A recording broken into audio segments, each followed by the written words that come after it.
Good morning, everybody, and welcome to the September 5th, 2018 YourLIVINGBrand.live show. Well, everybody, it's my birthday today, and it's a great day. It's going to be a wonderful show, and I want to thank you very much for being here. Once again, my name is Ben Baker. My company is Your Brand Marketing, and 9 to 5, Monday to Friday, what do? We consult, we do workshops, and we speak on brand, message, market, vision, and value. Now, what does that mean? What we do is we help you tell your story. We want to understand who you are, what you do, why you do it, who you do it for, and why people should care. Because it's why people care that makes all the difference in the world. It's what keeps you from being a commodity and makes you a valuable partner. It allows people to connect with you. It allows people to understand why they should do business with you instead of your competition. And isn't that what life is all about? Looking for the uniqueness in your own company. What makes you special? And being able to tell that not only to your clients, but to your employees as well, so they can turn around and tell that story. Now, every Wednesday at 10 o'clock, we have the YourLIVINGBrand.live show. And what we do is we work with our customers to find out what makes a specific company unique. Every week, I interview a different company and I find out what makes them special. And this week is no different. So this week, what we have Paul Sweeney coming to you live. And what does he do? He is in the accounting business, but he's not an accountant. He provides accounting software, and he provides it in a unique way to be able to sit there and say, let's understand, what do you really need versus what I'm trying to sell you? And I think it's a different way of looking at things. So sit back, enjoy the interview, and I'll be back after the show. Paul, it's great having you on the show. Thank you for making the time today. How are you? I'm pretty good. Thanks for inviting me. I appreciate being here. Oh, my pleasure. Conversation. You know what? It's always fun having people who do different things on the show. And I've never talked to somebody on the show who does what you do. Oh, good. So let's get into it, because this show is all about what you do, why you do it, who you do it for, Okay. Who's your audience, and why do they care about you? So tell me your story. Tell me about your company. Tell me about what you do and why you do it. Okay. So what we do is we help small and medium enterprises get an extra day's work from their staff every week without putting in more hours. Really what that means is we look at the systems and tools that people are using and either teach them to use them better or put in better systems so that they can increase the velocity of the business without increasing the number of hours they need to do it. So Right. we can make them more productive. And that also tends to make people happier. Because instead of spending their time doing mindless work or spending their time redoing stuff they've already done in a different system, we do it once only, so they can focus on the smart work. That makes Right. people happier. So is it just, is there a specific type of workflow that you look at, or is it workflow throughout the company? Do you just look at all the different ways that people are doing, the processes that they're doing, and help them figure out, processes, procedures, and software that might make it more efficient for them? So primarily what we work with is their financial system. So we primarily work with mid-market ERP systems, which are accounting systems for bigger companies, usually from $10 million in revenue and up is when they start to make use of this. Mm-hmm. And they come into it from usually a smaller system or multiple bits and pieces where they're doing work multiple times, and they want one consolidated system that just makes their life easier. But Right. even within that, I find that people remember what they remember. They know what they know. Mm-hmm. The curiosity level is not great. So people are not really good about saying, well, maybe there's a different way of doing this. So when I come into an organization, I look at what they're doing and say, well, okay, your software can actually help you do that better or easier. Mm-hmm. And here's how we can do that. Or I can say, well, okay, you've got, this piece of technology that isn't really working for you anymore. It's probably time to look at replacing it with something that makes it easier for you to achieve what you're trying to achieve without spending the same amount of time. Right. right? So by being in an organization of that size, the costs make it worthwhile to make that investment. And usually there's other pains going on at the same time that we can address. So what would be the other pains? Like why would somebody know that they need to call you? What are the type of pains that companies would be feeling that would sit there and say, you know what, maybe we could be more efficient? So some of the other pains are that, for example, we're a project-focused company, and we are tracking the time people are spending on a project. And all the people on these projects are on the field. Mm-hmm. And so they fill out a piece of paper or Excel spreadsheet that's going to come back to the office. Well, because they don't come back to the office very often, that piece of paper sits in a truck somewhere. Or it might get lost. And then even then, when they do, it has to come back to the office, and then somebody has to take that thing and rekey it into something else, mm-hmm. so that they can do their payroll. Well, then once the payroll's done, how you need to apply those costs into your project costing. So somebody's rekeying it again. Right. So those are some examples of the pains that people experience, that they say, well, we're just tired of doing all this extra work. Right. And it's slowing us down, because now our ability to build the work we're doing is 15, 30, 40 days out. Right. Because just due to the inefficiencies of the communications and data gathering. And so what we do is we put in a system that allows the people in the field to enter the data, and that data flows back to the office. Okay. Live.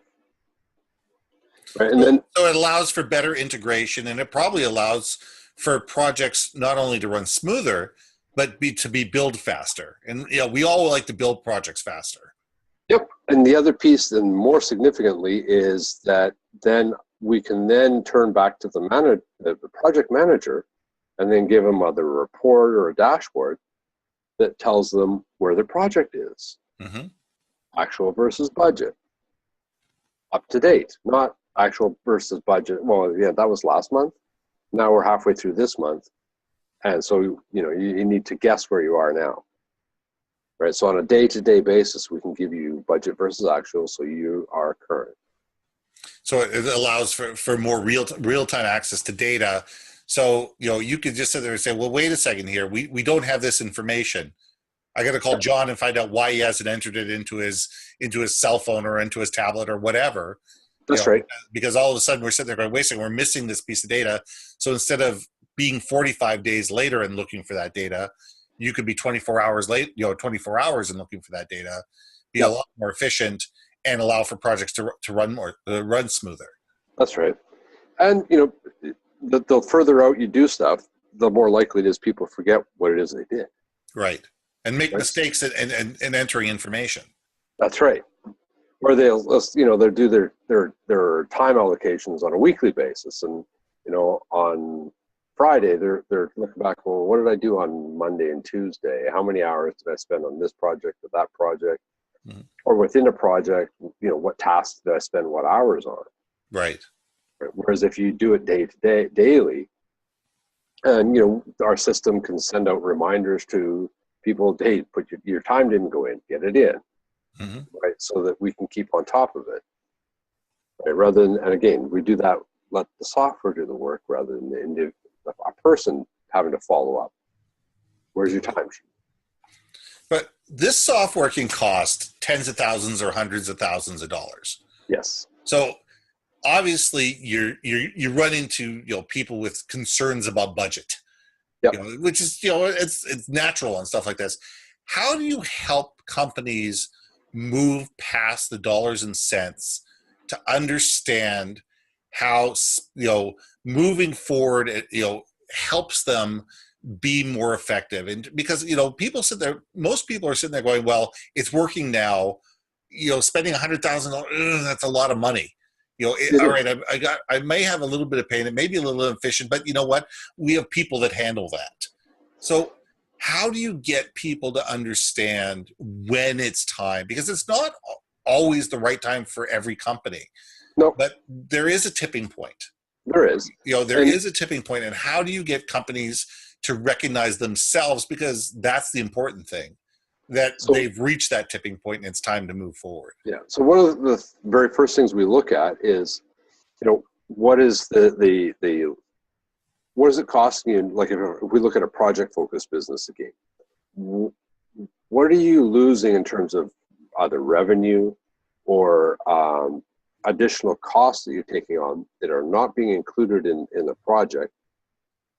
Let's say you do a fixed bid project, and your project's underwater, and then you get a change order. Well, your change order is your opportunity to recover. Yeah. But you don't know what to recover if your data is not current. Right. That's what we do. Right. We give you the opportunity to make sure every project, worst case scenario, comes in break even. So do you have an audit process that, like, when you first come in, I'm assuming you're coming in with almost an audit process where you're sitting there going through their software, through their systems as they are today, and seeing where the holes are. So is that a fairly stringent process? Is that a process that takes time? And is it something that companies are willing to invest in, to sit there and say, is my system working, or do I need to fix this? So far, most people really, they wait till it really is not working. Till it's broken. Yeah. Yeah. It's really not working, and then they understand they need to make an investment. Then It's just a conversation around what's the size of that investment, and then we can talk about the value of it, what it's costing you now. And the one area where it costs people that they don't really think about is because they look at the $100,000 check. Right.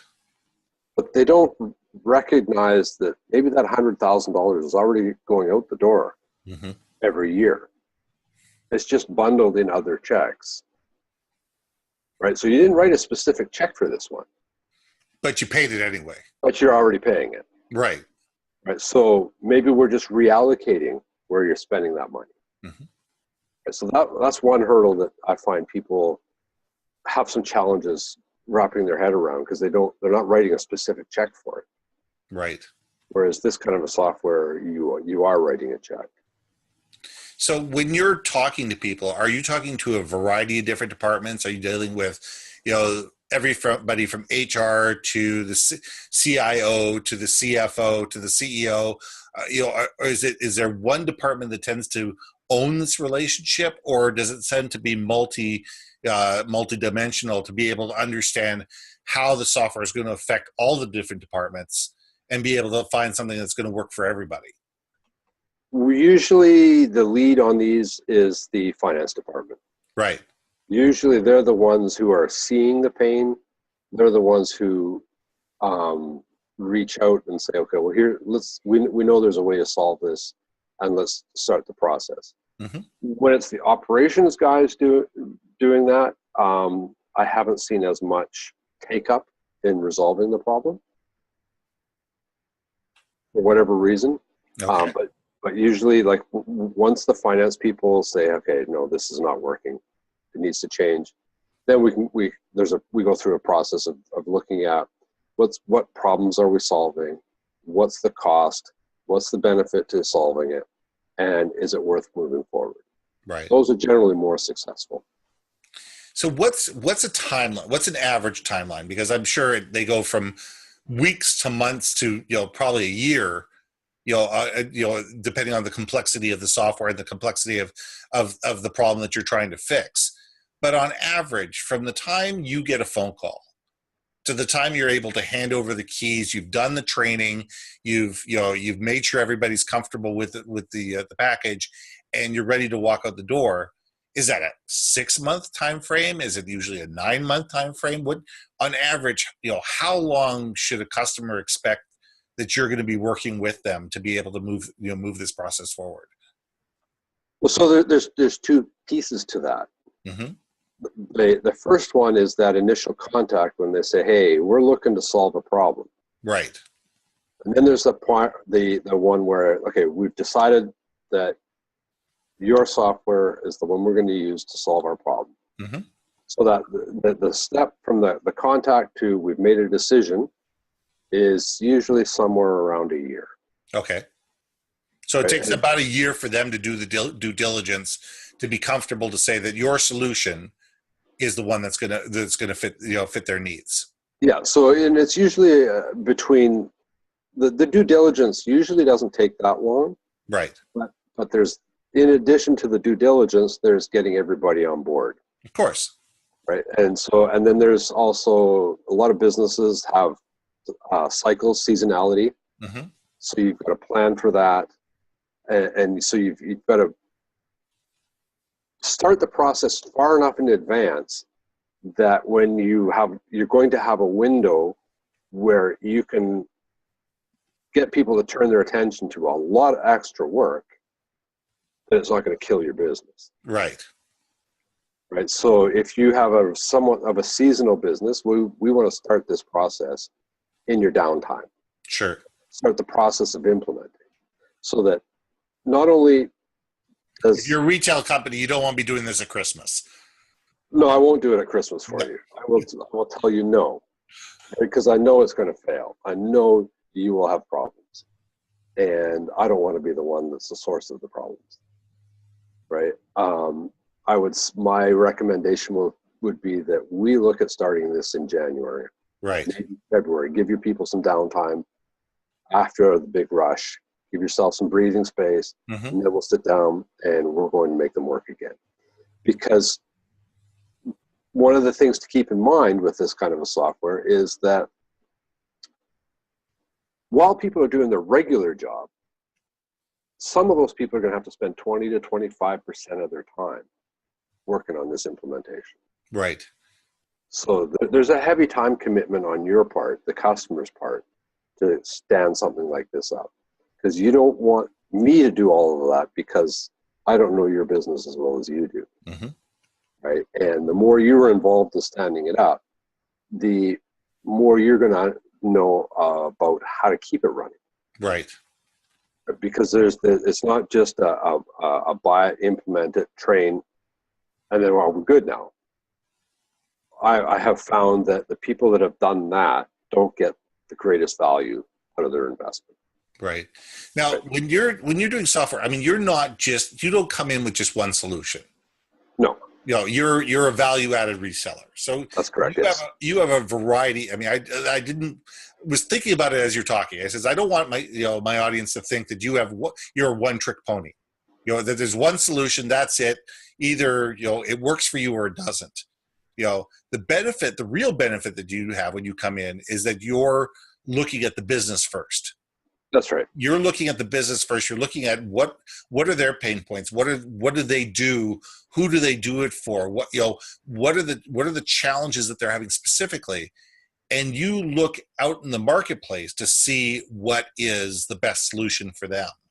Well, I have two main pieces that I work with in terms of the mid-market ERP space. Right. And they're good products. They could do a lot of industries, but one of the very first things that I try to make sure people understand is that as we go through the process of reviewing what you need it to do, what I'm actually doing is looking for something you need it to do that I can't do. Right. So that I can say, okay, well, wait a minute, one of us is in the wrong room and it's me. Right? Because if I don't do that, and we get down in the middle of an implementation, then you say, well, I need the software to do this. Well, I can't do that. That's right. I need to auto sign checks for me. Oh, wait a second. I can't do that. Yeah. So, and if I can't do something like that, I need to know before we're made the decision to go forward. Right. Because if I don't know that beforehand, and we've made a decision and we've committed a lot of money, mm-hmm. and then this comes up, well, now we have a whole bunch of unhappy people. Right. Right. I haven't solved the problem. You don't have a solution to your problem. Mm-hmm. And there's a whole bunch of money been committed to something that's not going to work. Exactly. Right. So, what I like to explain to people is that there's a lot of stuff that's very basic. Like if an ERP system can't produce a check for you, Well, It's not an ERP system. That's right. I wouldn't be here. Right. But I'm really looking for some processes, some steps, some certain requirements that you have that are outside the norm or a little bit different. Mm-hmm. Because those are the things that are going to catch us up. And one of the things that I've really noticed about companies is that they're all, they're running like a good machine. Nobody really has a good set of documentation of what exactly we do. Right. How do we do it? The SOPs, the standard operating procedures, that most companies, they're severely lacking. Yes. Or what we think we do is not what we actually do. Or step number 8, 9, 10, 11, and 12 are missing in the documentation. Yes. And that's where you turn the light on and plug the machine in to actually get it working. Yeah. Right. So, and this is where the better way to go about buying one of these pieces of software is for you to sit down and put some workflows together, mm-hmm. document them, and walk through them and make sure that what you've documented matches what is currently happening. Right. Right. And then we look at, a lot of times we can look at those and say, okay, well, let's revise those, because we can take a lot of the work out of it. Sure. Once we've revised them, will our software contribute to that process? Mm-hmm. Right? And then here's how we do each of those steps in the software, or here's how the software helps us do each of those steps.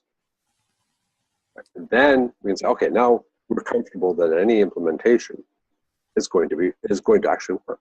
It's going to work well. It's going to actually be an improvement over where we're at today. Gotcha. And I'm sure you run into every once in a while companies that say, well, we've always done it that way. Yes. Yeah, there's that we've always done it that way procedure, that policy or procedure that is still done in the company that's costing them a fortune, that nobody really needs. It's superfluous. It's just not necessary anymore. Yep. But people just say we're adamant that our software has to do this. Or they don't even really understand why they do that anymore. No, exactly. The original decision maker about that process is long gone. Yeah.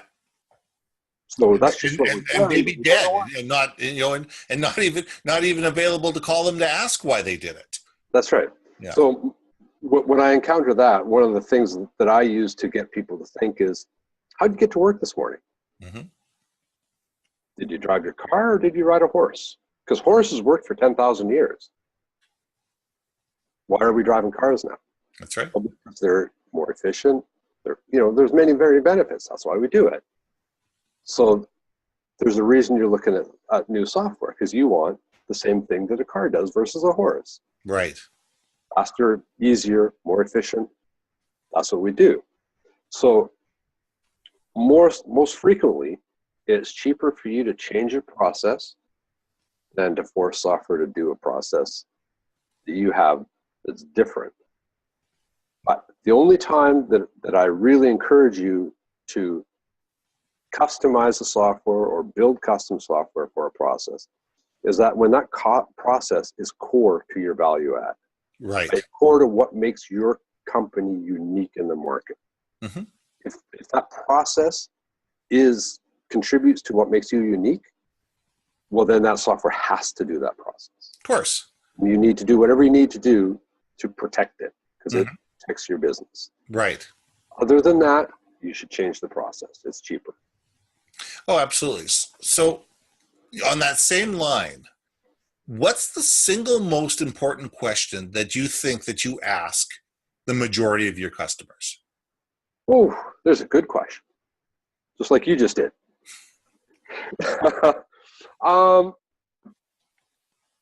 The single most important question is, what does success look like?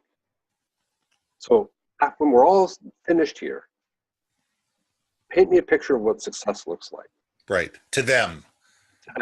Because then I know what we're working towards, and then as we get through it or go through the process, whenever we encounter resistance, i.e., well, we've always done it this way, or hurdles, we can always look at what success is supposed to look like, and say,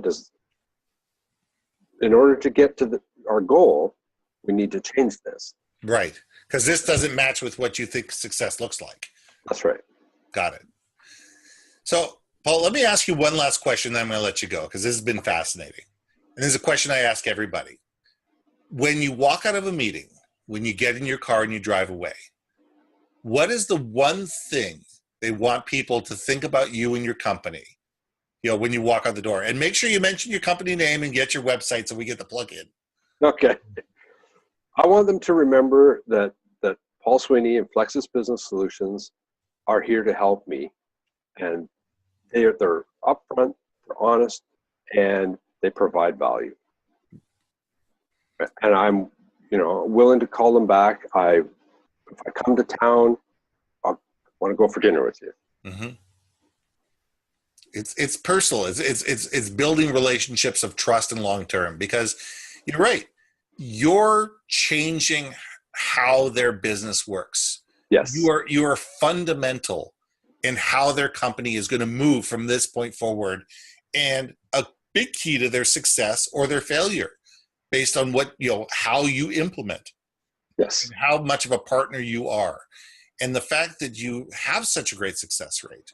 Yep. And the fact that your customers, refer you and love the stuff that you do is testament to the fact that you actually take the time to understand what's important to them.